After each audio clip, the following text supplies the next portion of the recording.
Hello दोस्तों, मेरा नाम अमित कुमार है और ये शायद हमारी 8th वीडियो है पाइथन लर्निंग सीरीज में। तो आज हम पाइथन वेरिएबल नेम्स के बारे में पढ़ेंगे। इसमें कुछ नहीं है, इसमें ये है कि जो वेरिएबल का नेम होता है, मैं आपको फिर से एक एग्जांपल देता हूँ। हमने लास्ट क्लास में लिया था कलर। ये एक वेरिएबल है, ठीक है।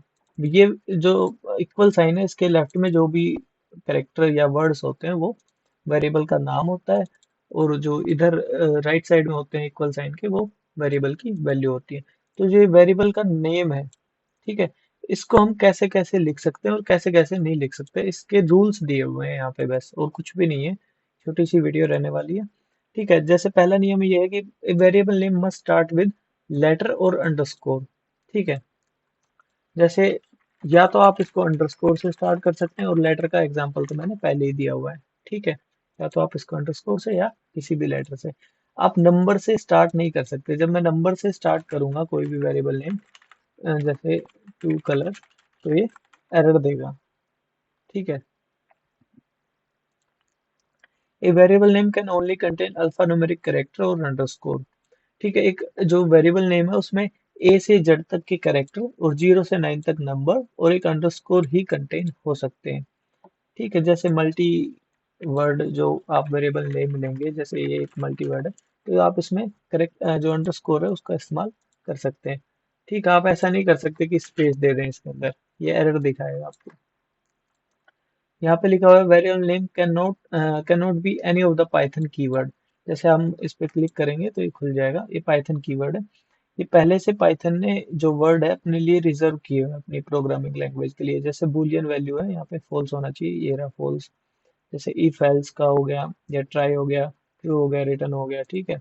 आप इनका एज ए वेरिएबल नेम इस्तेमाल नहीं कर सकते। जैसे मैं फॉल्स का यूज करूंगा, ये फॉल्स कलर है और इसमें कुछ भी है, सॉरी मैंने गलत लिख दिया, ये फॉल्स है, तो ये एरर दिखाएगा कि आप, क्योंकि ये एक पाइथन रिजर्व्ड कीवर्ड है, तो आप इसका इस्तेमाल एज ए वेरिएबल नेम नहीं कर सकते, ठीक है।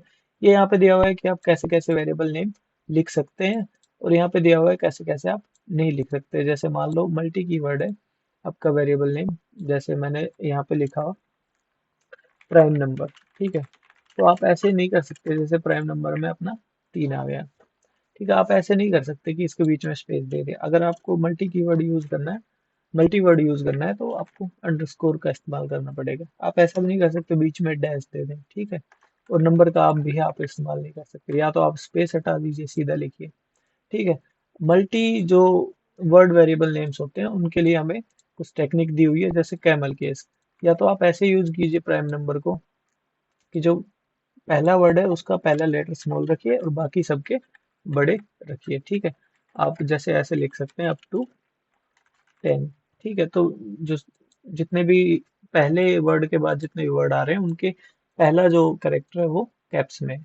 ये होता है केमल केस, क्योंकि जो कैमल होता है, जो ऊंट होता है, उसकी गर्दन नीचे होती है और बीच में उसके मतलब ऊपर होते हैं गर्दन से, उसका जो शरीर का बीच का पार्ट होता है, उससे इसको शायद डिजाइन किया गया है, आई थिंक। पास्कल केस होता है, पास्कल केस में क्या होता है कि जितने भी वर्ड होते हैं उनके पहले कैरेक्टर को आपको बड़ा लिखना होता है, सॉरी, आप ऐसे कर सकते हैं, ठीक है।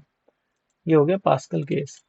और ऐसे ही आप एक और है स्नेक केस। स्नेक केस में क्या होता है, सब छोटा होता है लेकिन उसके अंदर आपको क्या बोलते हैं, इसको अंडरस्कोर का इस्तेमाल कर सकते हैं, अप टू 10 ऐसे करके आपको ये लिखना पड़ता है। ये तो हो गया अपना, हम कमेंट का इस्तेमाल कर लेते हैं। आपको याद होगा कि हैशटैग साइन से हम कमेंट का इस्तेमाल करते हैं। ये तो हमारा हमारा हो गया स्नेक केस, ये हमारा हो गया पास्कल केस, और ये हमारा हो गया कैमल केस, ठीक है। इस वीडियो के लिए इतना ही, धन्यवाद।